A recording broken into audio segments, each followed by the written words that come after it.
Conrad, the old timer here. This is chapter 2, video number 2, in a series that I'm going to be making about the economic, political, and so forth systems that are controlling our lives. I'd like to speak to the average person here in the United States, basically, but for what I have to say will probably apply to a great extent to most of the people living in countries of the Western world. I'm not talking here to the wealthy, the capitalist, people who have a guaranteed financial future. I'm talking to basically everyone else. Now, you working people in particular, we're living in an invisible economic prison. And it has been bad ever since the Industrial Revolution. But in my opinion, the situation is going to become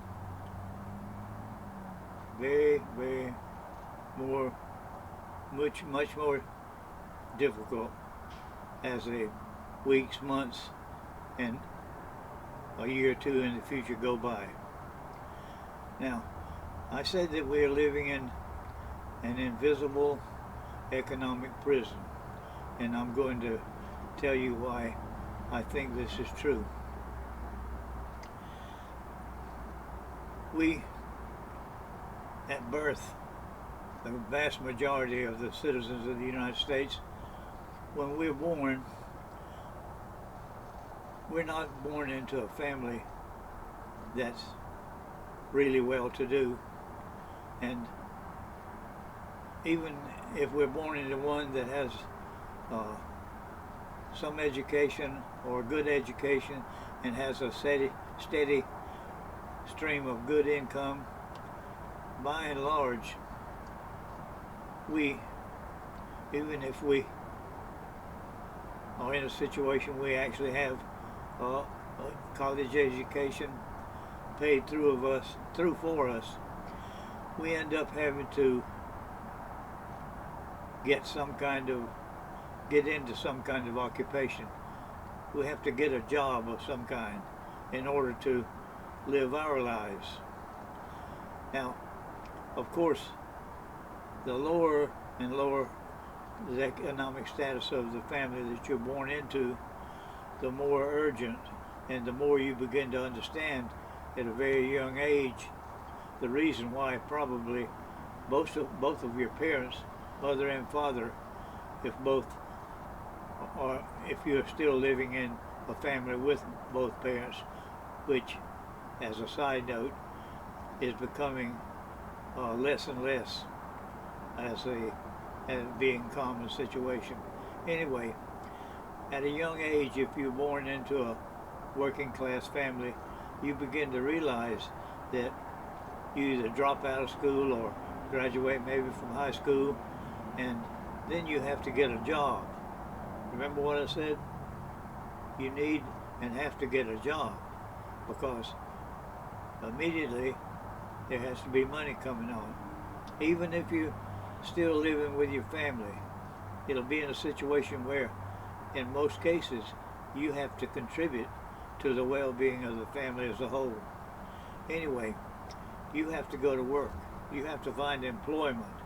And there is where you really are in that invisible jobs prison, that economic prison, where really from then on, the rest of your life, unless you're extremely lucky in some way, you're going to find yourself working. And I guess 5 days a week is still the norm here in the United States at some manufacturing or some kind of facility making things, or maybe you're in you're selling things or transporting things or whatever. Some you're in the economic system of the United States, and you're getting paid for the work that you do. Anyway, that's going to turn out probably, even though you change jobs one time or you change jobs, occupation several times, it still ends up being the same thing. You end up spending uh, 5 days a week, 40 hours a week at some job, all through your young years, your middle age, and into your older age, where maybe you reach the retirement age, whatever it is now, 67 or whatever, or you become in some way ill or incapacitated physically to do a job. You're going to find yourself working to whatever the retirement age is. And you're going to be lucky if you don't fall into the paycheck to paycheck situation, because that's where the great majority of us find ourselves. Now, we get into that because we're in a consumer society. Our prison is overrun by the consumer society. We constantly are advertised to. Advertisement blankets the airways, TV, whatever, wherever you go. Even if you're into sports and you watch some basketball or football or hockey game, tennis or whatever, every minute or two there's a TV break. Have you ever tried to watch a football game and just because the ball went out of bounds, you listen to 2 or 3 minutes of ads before they get back to the football game, and sometimes it's so long that you forget you're even watching a football game. Anyway, that's one of the situations we overwhelmed by commercials, and we even, believe it or not, we have ad after ad by pharmaceutical companies telling us what we need. We need to go to keep a list and go to our doctor and tell that doctor to prescribe us this, that medicine, and that medicine. And because they tell us, oh, you got this disease, or you got this and whatever, and you've got to go to the doctor and get that prescription. Can you think of anything more ridiculous than that? Pharmaceutical companies advertise and blanket their airways with advertisements on different medications or whatever, that we need to go down and get our physician to get us a prescription so we can buy their products. To me, that is completely ridiculous. Anyway, that's just part of the life in this invisible prison that we find ourselves while we're working.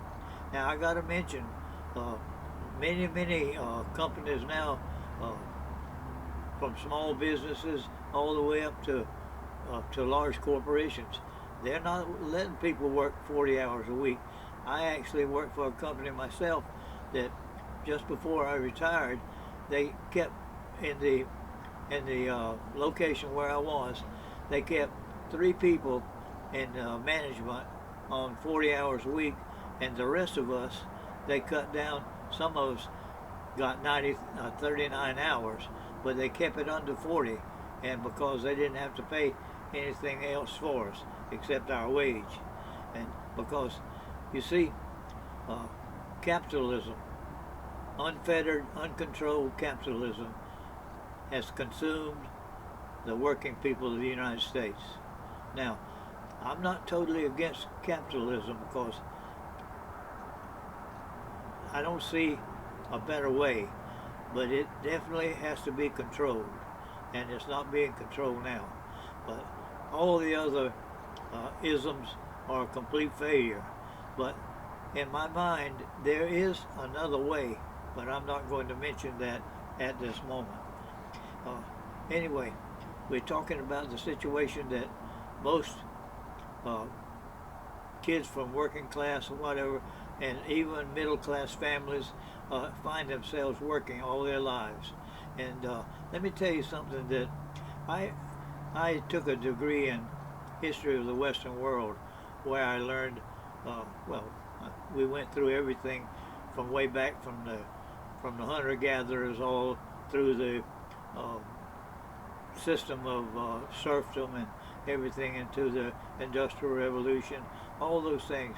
You know, the economic situations, the wars, the different ruling class people, all those things, as as as as well as the development of the steam engine and machinery and where capitalism really bloomed because of the uh, people with money were able to come up with different machines and products that they could make and sell, and they created this consumerism that is absolutely eating up the working class, because we fall into this.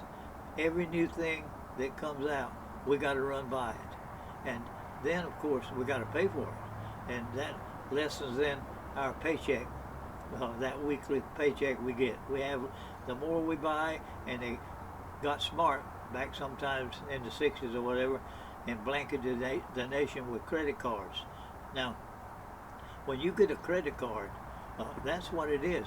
The only thing, that bank that issued you that credit card, the only thing they have involved is a little bit of expense. It costs some employee, the payment to some employee to create your account and have the plastic card mailed, created and mailed to you.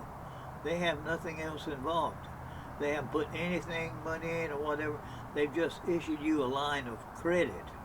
Now, you jump on that thing and you go buy yourself this and that and the other, new TV set, whatever, widescreen, whatever, and you charge it on your credit card. Well, then starts coming the bills, and you find out by the time you got the bill, though, you bought a lot of other things, and that line of credit has already shrunk by several $100s, and that bill you pay then, it has not only a payment on the money you owe them, but interest charge, high interest charge, and you end up just paying a minimum payment every month, and that interest just keep building up and eating up your paycheck to paycheck little bit of money that you had. And then your life is really bound. It gets to be where you can't wonder whether you can pay that car payment or pay the insurance on that car or buy gasoline or have it repaired or pay your rent. All these things gets tighter and tighter. The more you spend, more credit card debt you get into. Now, let me tell you what happens. I said before, the credit card, they didn't have any money there. They just offered you credit. Now, when you buy things, you create that bill. But how do you have to pay that back? You have to pay them back with money, with cash money. You can't pay a credit card with a credit card. You have to pay them back with cash money. And what that does, that credit they offered you or gave to you, you turn around by you buying things with that credit, you have to work and get money that you send back to them. In other words, they really put nothing into it at all. You did everything, and they ended up with what we call it real money, but really fiat money. And anyway, they gave you credit, and they received money in return. Now, is that a good thing for you? Oh, yeah. It's really it's creating that need that you must have a job. That's got you in that invisible job prison. And those credit cards are one thing that'll keep you there. And another thing is overspending and not controlling yourself and your family and just giving away in interest to the businesses. And you see, we are victims, but we're the guilty ones. We are the ones that caused it. They didn't push you to spend that money. It's just your little bit of knowledge or even not even caring about what was happening when you use that credit card. Anyway, enough of that. There's systems that are keeping us in that invisible prison. There are economic systems. There are political systems. But right now we're going to talk about economic systems, since I've been mentioning that about the credit cards and so forth.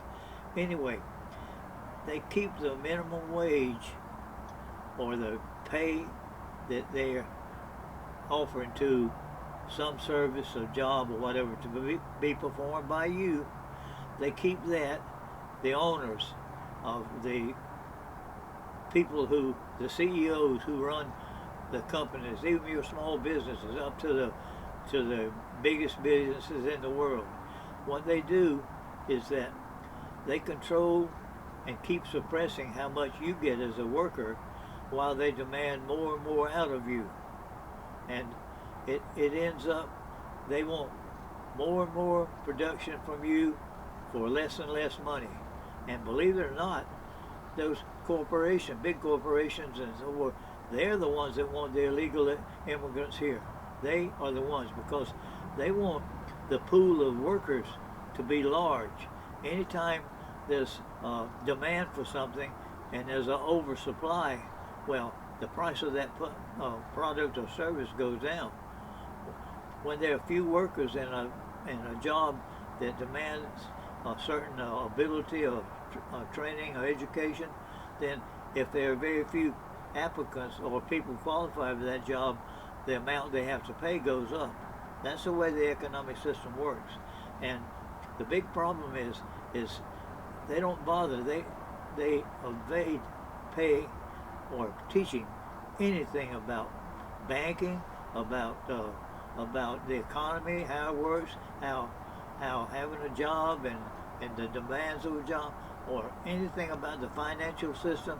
They don't tell you anything about the stock market, that game of the rich.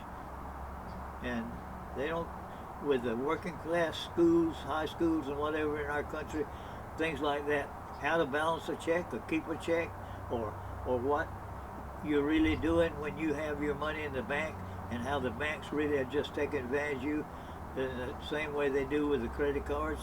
And banks are not your friends. And if you go and you want to borrow $1,000 from your local bank, if he probably knows you or something about your background, if he knows you have a good job and whatever, time you walk in and tell you your name, he'll jump up and meet you at his door with his hand extended, ready to shake your hand and whatever, welcome you in and give you, ask you to sit, and then you'll ask for the $1,000 and whatever, and he'll tell you, okay, I'm going to approve it and whatever, just let me make out the contract here for the loan application and so forth, and you sign it, and then we'll create your account and deposit $1,000 of credit in your account. Banks don't. Now you can go to a bank and demand that they give you $1,000 in cash. That's it. But in most instances, they just they have that double ledger. On one side, they say that they show that you owe them $1,000 on one side of the ledger, and the other side of the ledger they show that they created credit for $1,000, and that's the way the banking system works. Anyway, and then you don't just pay back the amount you borrowed. Of course, you got to pay the interest, and the less favorable your credit rating or your job or your whatever your status in the culture in the town or wherever you live, all that goes into how they decide how much interest you got to pay on that loan, whether you know it or not. In other words, if you go in there, you're a lower working class, get paid by the week, whatever, even though you might have good credit or they semi dependable to pay back the loan, well, their judgment is going to determine how much they charge you in interest for that loan. And now, the other things that imprison us, other than constantly buying things that they put on the market, and we just keep on buying things we can't afford and don't need. This is a big thing. And this is keeping poor people poor. It's a circle.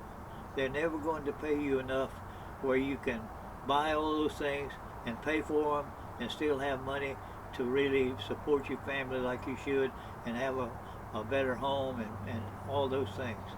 That's why you think and you look poor, is because of your habits and the how you're duped on the way the economic system works and what you're paying.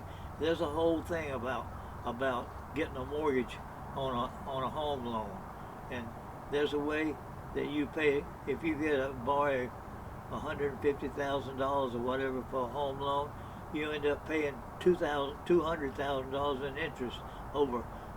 They will do it for 30 years. Anyway, that's the whole story that you need to learn about, especially if you're looking to buy a home, because there are ways that you can use things that are available to you, even through banks, where you can cut down on that all that interest. But if you just make that payment that they show you month after month, you spend that 30 years making those payments, and you give them $200,000 or $300,000 in interest on that money. Now that's the game they go into. So that's another thing you have to consider. Now, what I want to talk about is that the Industrial Revolution basically started people with money, with capital. It gave them opportunities to invest in factories and things. Once steam was water power and could produce steam that could turn wheels and so forth, and then belts from machinery could be turned and produce things like cloth and whatever, and this created the jobs and you know the work, the demand for work. Now it always wasn't that way. There were in the cities there were little shops and so forth and people who worked as domestic servants and who worked as laborers for business owners, things like that. There were shoemakers and even back in the days before cars and everything, there were people who put shoes on horses and built carriages and all kinds of things like that. But then the Industrial Revolution created the factories. They created the demand for a lot of people to work in factories, and many times in those factories, jobs were repetitive things over and over and over every day for however long you had to work. And in the beginning, I believe work hours were at least 10 hours long,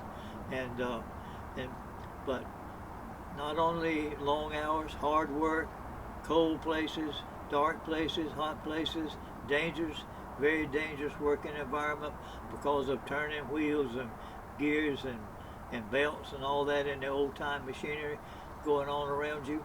And in the early years of that, this is something that I'm going to try to tell you as I remember it, and I hope I'm correct in what I say.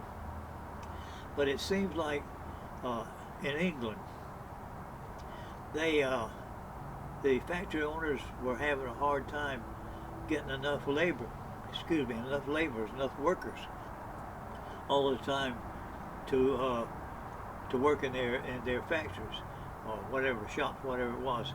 Anyway, I remember that the English government, the capitalists, the wealthy people, got the government to pass a law against being idle. Idleness, they called it, I think.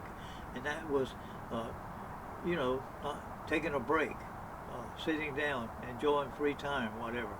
And it seems that they create a law that against being idle, not doing anything.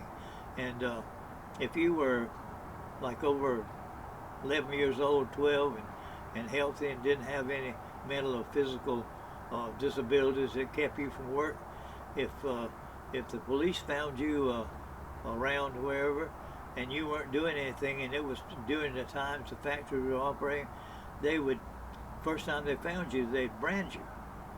actually brand you. Then if they found you again being idle, not working, not doing something, maybe even if you were working, waiting to go to work a little later or whatever, if they found you a second time, the law said that they could literally hang you for that. And it's my understanding, the way I remember it, England actually hung over 100 people for being idle when they should have been working. You believe that? I hope I'm correct in those facts, but that's the way I remember it. It's been a long time since I actually studied that. I've been here 90 years, and a lot of times have passed. Anyway, that's the kind of situation the early Industrial Revolution caused for a lot of people. Anyway, basically the employment situation hadn't gotten much better, because they, from the start, they tried to pay the workers as small amount as they possibly could, and make the much profit they could off of their investment, and building the factories and having it run and produce things and so forth. And it's been that way ever since, even today. And we're in this invisible prison of jobs. And if we're a working person, we're caught there, and we're constantly being squeezed with what amount of money we can actually take home, and being able to pay all these expenses that the system, with our corporation as individuals, create for us as working people.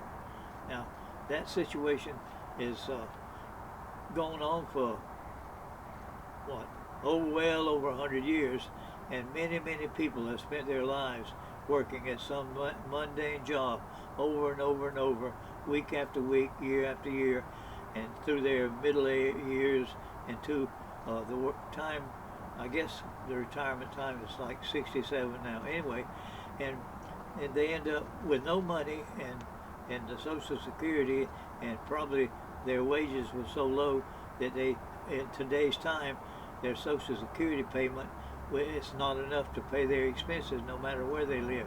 And the price of housing, it used to be, you know, during the Second World War, women were brought into the workforce because they needed, a lot of young men were in the armed forces, and they had need for more and more workers in the factories producing the weapons, war weapons, anywhere from cannons to rifles to tanks to airplanes, all those things.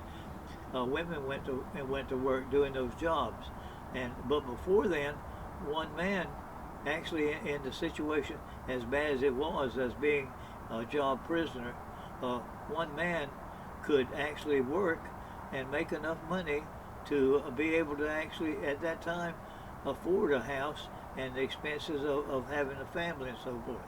And but then, by the time the Second World War was over, women were in the workforce, and we had, I think it was by design, they brainwashed women. I'm not saying it's wrong. I think absolutely you find out that I'm a person for equality for everyone. It doesn't matter who. I'm for absolute equality in everything, in opportunity, in education, in employment, everything.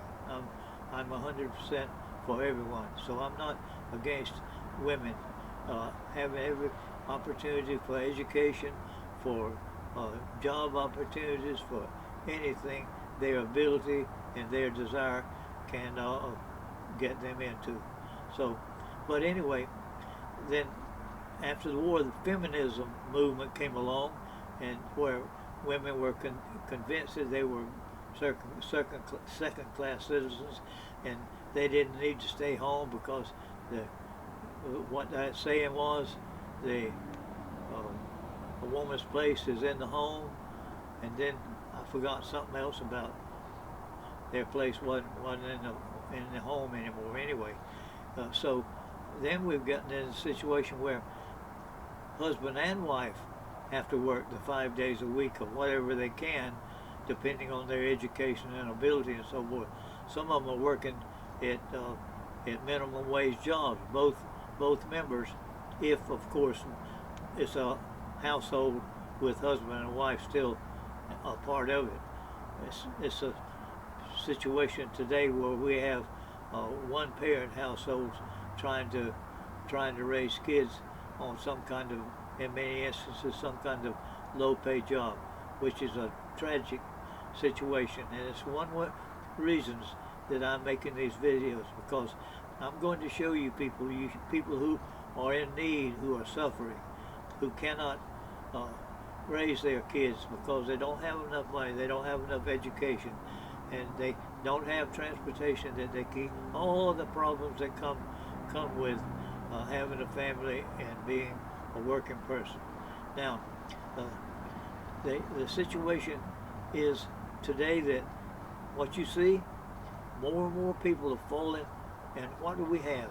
Our streets, our cities are trash piles. We have homeless families, women with small children on the street, literally on the street, homeless. How can that be? I'm from the United States.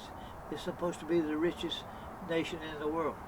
It's rich, but it's only a few make us the richest nation in the world. And as far as everything else is concerned, most of the people are not part of that richest nation in the world.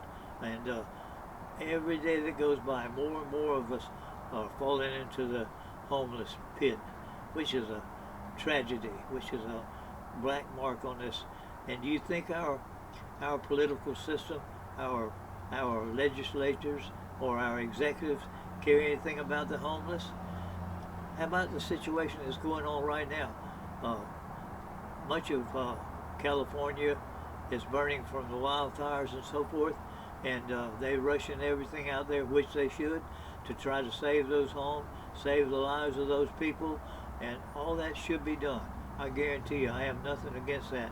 But how about the homeless people in Oakland? How about the homeless people even on the streets of Los Angeles? They're not even going to be looked at. They'll be homeless after all those people who had those mansions burned down get reimbursed and whatever and rebuild. And right now, at this moment, those kids of those people, their schools are being made or created and places for them to go to school, whatever. How about those homeless children on the street there? What's being done about them? That's not equality. This United States has never been and never will be a country of equality. All you got to do is look at the slavery situation all the way through. It's never been equal. It's always been about the haves and the have-nots, and it's always and always will be as long as it exists, which today is can be a matter of conjecture, because as I understand it, the BRICS nations and all the other nations that are going to join will be, their money system will be the one controlling over half the population in the world. And whereas the G7, the Western countries like the United States, England, France, and so forth, have always been the money powers, now BRICS is going to be. And the US dollar is going to show up exactly what it is, a piece of worthless paper, if we're not very careful. Now, that's the kind of a future we're going to be looking at, we are looking at right now. Wake up to that. And if you're a working person, a person that doesn't know where your financial future is going, how you're going to live in the future, start waking up, pay attention. That's one of the problems. Too many of you are your attention is being bought off, just like in the old days, Rome, whenever they were throwing the Christians to the lions and whatever. Today, a lot of working people who need to know what's going on are too busy watching football games or basketball games, or going to the casino, or watching TV, some kind of silly programs that mean nothing, some fictional things, too many things, some kind of cops and robbers, which all it does is spreads the idea that shooting another individual is a normal thing, it's not something necessary, and our kids grow up, and today, of course, we're overrun by guns, thanks to one political party and that National Rifle, whatever it is, association, a bunch of criminals who care about nothing but profit.